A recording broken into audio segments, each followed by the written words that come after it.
I'm Dad. Hi, I'm Dom. And this is Friday Workshop.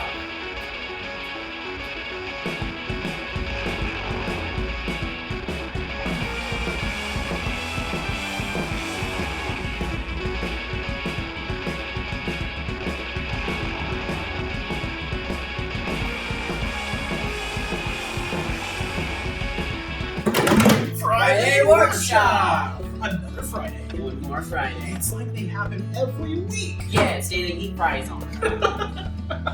So, what are we doing this week? This week, we are going to be sharpening something that looks like. Yes! Okay, so I bought you a whole sharpening set because I realized that was a skill that I haven't taught you yet. And it's supposed to be the very first skill that an apprentice learns in a workshop is sharpening. I've been doing this for years. Yes! It's not taught me how to do this. I've been doing it out of order for sure. Why is this one made of wood? So that was just a base. We'll talk about all the parts and everything. Okay, yeah. Weird. And we'll go over all of it. But yeah, absolutely. So this episode, we teaching Dom how to sharpen things with his new sharpening stuff. And you guys. And you guys can follow along Yeah, you guys. I'm on for the ride. and watch Dom's journey. Yeah, see how I mess up. Yeah. Well, anything else? No, so without further ado, here we go. All right, what do you think these are? They look like something I might eat. They are the sharpening stones. They still look like something I'd still eat. They have grits on the side, right? Yeah. And so this is like sandpaper. And you know how sandpaper, you work your way up from the smallest grit to the highest grit? Right? Yeah. So that's what you're going to do. We're going to start with the 400, move to the 1,000, move to the 3,000, then move to the 8,000, right? Mm-hmm. These are wet stones. What do you think a wet stone is? If you soak it, it gets stronger. No, so we're going to have to soak this for at least 10 minutes and really soak this full of water. They are not meant to be used dry. Do not use them dry. We will soak these before we use these wet. It makes them work better. It makes them work a lot better. And this right here, what do you think that is? Uncommon found on the ground. This is a flattening stone. So as you use these with chisels and whatever, right, planes or knives or whatever, they're going to get a groove in the middle of it or wherever you happen to use it more often than not. And so what you want to do is you want to flatten this so you don't start beveling your knives and they're more flat. So it makes the stones work better? It does. It makes them all flat and it'll make whatever you get have a better finish on it. This and this work together. This is leather and this is a polishing compound. So after you go through all the grits, then you polish it with the leather and the polishing compound. It'll give it a mirror finish and it'll give that really, really nice sharp blade. How come it's all sticky? It's the compound is very sticky. This right here is just a knife gauge, and so that keeps a knife at a certain bevel. We probably won't use that unless we're sharpening a knife. And then these right here are for chisels and planes. These are jigs that make sure that they stay at a certain height. So you'll put it out a certain length away from there, and it'll keep that angle exactly perfect at all times. And then you won't have to worry if you're getting that angle off or on. It'll keep that angle perfect for you. And on the side of both of these, it has how many millimeters it needs to be set out from the front of it in order to get that perfect angle. So how come they're different colors? They're just two different types. One of them this one has more of a angled edge, and this one has more of a rounded edge. This one doesn't, because the angled edge, it grips angled chisels really well, but mortising chisels that have those flat edges, it doesn't grip as well. That's why we have the second one. It can grip those flat mortising chisels a little bit better. It's probably because most of our chisels are the mortising chisels. Well, we'll use this one a little bit more. Interesting. This is just a base. Makes things easier. Oh, it's just to hold the stuff. Yeah, and there's a non-slip piece on the bottom of it. So, and it's bamboo and waterproof. Yeah. So those are the pieces. Yep, let's start soaking those blocks. Let's start soaking this block. All right, you see how these are bubbling? Yeah. Yeah, when you put them in the water starts soaking into the stones, so they start bubbling. Oh, so it's sealing the air out of them. Yeah. So so their air is being expulsed out, and then the water is going into the stones. And so don't be scared if they start bubbling. Okay, good. All right, kid, you ready to sharpen some stuff? Yeah. You ready to sharpen some stuff? Heck yeah. All right, so here we go. All of this stuff that we got, we're going to have a link to in the description. This is the first thing that we're going to start with. This puts your chisel at the angle that you need.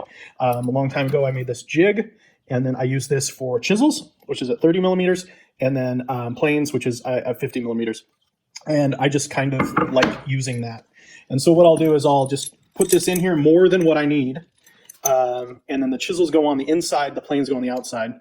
And then what I'll do is I'll butt this against the jig here, and then I'll just tighten it down. So we'll start with the blue one, which is the 400 grit. Yeah. And before we start, there's one rule about sharpening, is that you never put your fingers on the sharp part, okay? No, don't put your finger on the sharp. I just said that's the one rule. So the one rule is don't put flesh to blade, okay? So as long as you keep your fingers away from the blade, you won't get cut, right? So don't put the fingers in the blade or the path of the blade anywhere where the blade is going, okay? Put it under the blade. Don't get them anywhere near where the blade is or where the blade is going. And so as long as you don't put the fingers in the path of the blade or on the blade, you should be good. Just stay away from the edge. Okay? So let's get the first stone out, and we'll put the 400. Yeah, that's the blue one in this particular set, and we'll put it up. Before anything, is we're going to take this off because we just put this on to do the edge. But the first thing we do before we do anything is that we're going to sharpen the back. Okay, so you can see like this one has already had quite a bit sharpened on the back. Can you see that where that's already been flat? So what I want you to do is put your hand on here, right? Let's go even up farther because I don't want you to get near the blade, right? Put your hand on here and you can move front and back, right? We're just getting it as flat as possible, okay? That's all we're doing. So if we were to use sandpaper, you would not push, you would only pull. But since we're using a stone, you can push and pull. There you go. Keep your hand away from the edge. There you go. Yeah. The cool thing about sharpening is that the more often you do it, the less you have to do it, because things stay sharp. Sometimes it helps. I see your angle's off a little bit. Sometimes it helps if I put the heel in my hand right here, and just you're not pushing with it. You're pushing with the side of the blade, but the heel keeps it flat, and sometimes it keeps it more flat than the edge. So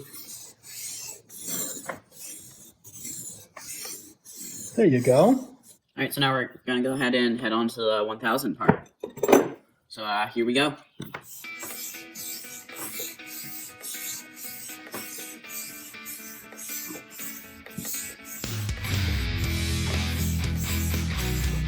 There we go. Now on to the next part. All right. So here is the 3000. Yep.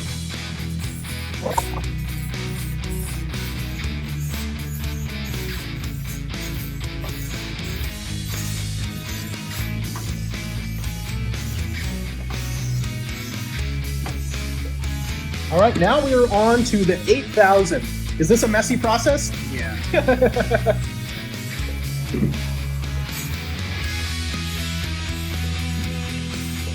All right, so let me show you real fast here how to do this one, okay? So what you do is you put your index fingers on here, and you'll feel a little bit of wobble on this wheel, right? It's intentional so that you can fix it if you ever get it off. Yeah. But what you want to do is find it in the middle, try to get that wobble out of there. And then because it's a stone and not sanding paper, we can push on this, right? So we're going to push and pull, okay? And don't run off the edge like I did.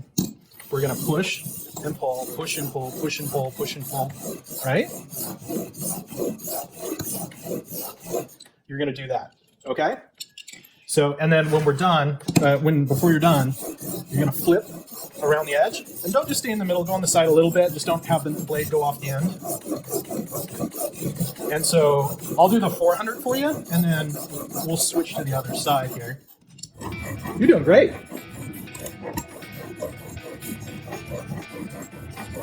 Let me show you. You need to push your fingers on the silver, not the blue. What happens when you do the blue is you can push it off track. Luckily, we're not off track right now, but if you're pushing on that blue, it can push the blade off track. It's not off track right now, but you want to put your fingers on the metal, not the blue, because you don't want to push the blue. You want to push the metal. Keep that guide where it is. Okay. Rather than going side to side, let's push away from you and see if that's easier to do. There you go. That's a much better way to do it.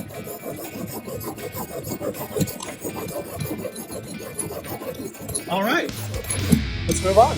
This is what's called a leather strop, okay? So you see one side is rough. Feel the one side, it's rough, and feel the other side, it's smooth, right? Yeah. What side do you think we put the compound on? This side? No, the rough side. Why not this side? The smooth side is that final finish. It's more like a 30,000 grit. So what I'm going to do is I'm just going to take this rough side. I'm going to rub some compound in here, okay?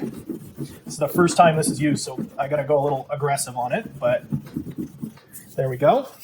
So now first, I want you to take this at a 45-degree angle. You may have to go off the side of the bench in order to get it flat, and then push it back and forth on the side.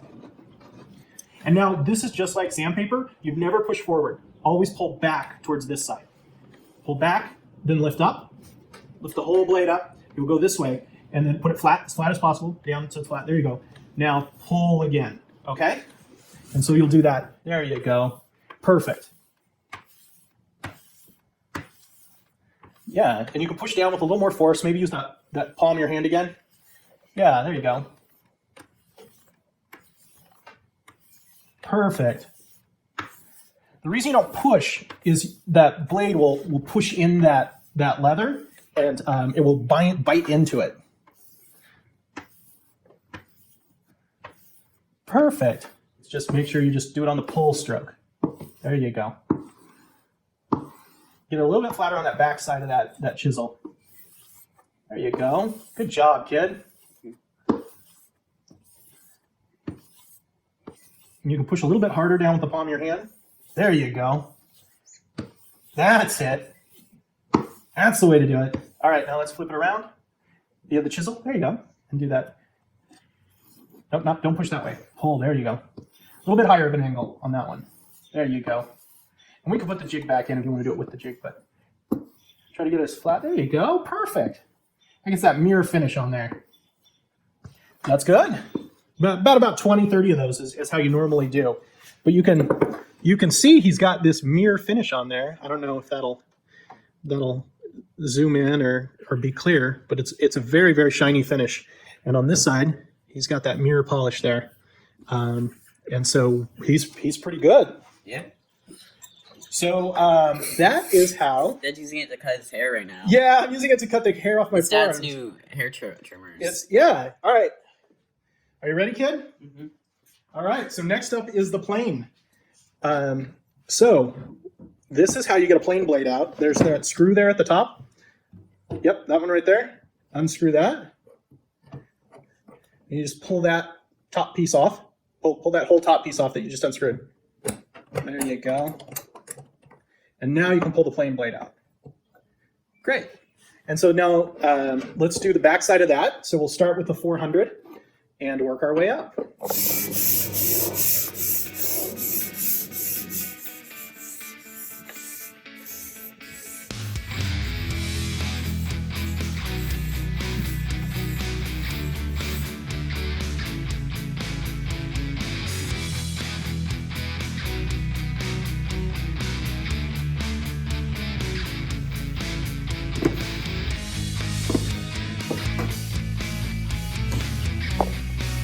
We got to get water with our blades. So get your blade all wet. Rinse off all that metal shaving. And then we're just going to dry it off with a cloth because we don't want it to rust. All right, now we're going to rub this other one off with a cloth. Dry it off? Dry it off, yeah. And then let it sit out there to dry. These are rose up a little bit. Yep. We're going to wipe all this stuff off. Wipe the table down. This is a messy process, so it's got to be... Everything will be cleaned up. So that is the process. Yeah. Friday workshop. Another Friday. One more in the books. In the books. Yeah. Yeah. I wonder if someone's like writing a book about this. I don't know. We have sharpened tools. Well, you sharpened tools, not we. Yeah, I sharpened tools. You did a great job. You might have done it at home also. Yeah, dude, don't follow our instructions. I was just teaching Dom. Yeah. This is a fantastic blade. You got really sharp. I tried to cut the hair off my arms, and I ended up cutting my arm. So, disclaimer: do not test if they work on your arm. yeah, don't test if they work on your arm because you can cut the heck out of your arm trying to get the hair off. Anyway, I should have used a piece of paper. Yeah. What a great video. What a great time. Did you enjoy it? Yeah, it was alright. Well, good. It's a really weird process. I mean, it's like blocks to sand down metal. Yes, yeah, it is interesting how that happens. You're going to get really, really good at it because you're going to be doing it from now on at the shop. Yeah. I gotta do this process every single time we need sharpen. Yeah, and we have a ton of chisels to catch up on, so. You got this. Yeah. You got this. So this has been an episode of Friday Workshop. If you enjoyed Dom's journey, Like and subscribe, and don't forget to turn on the bell notification so they can stay tuned to all the new videos that we post. yes. And until next time. See ya. See ya.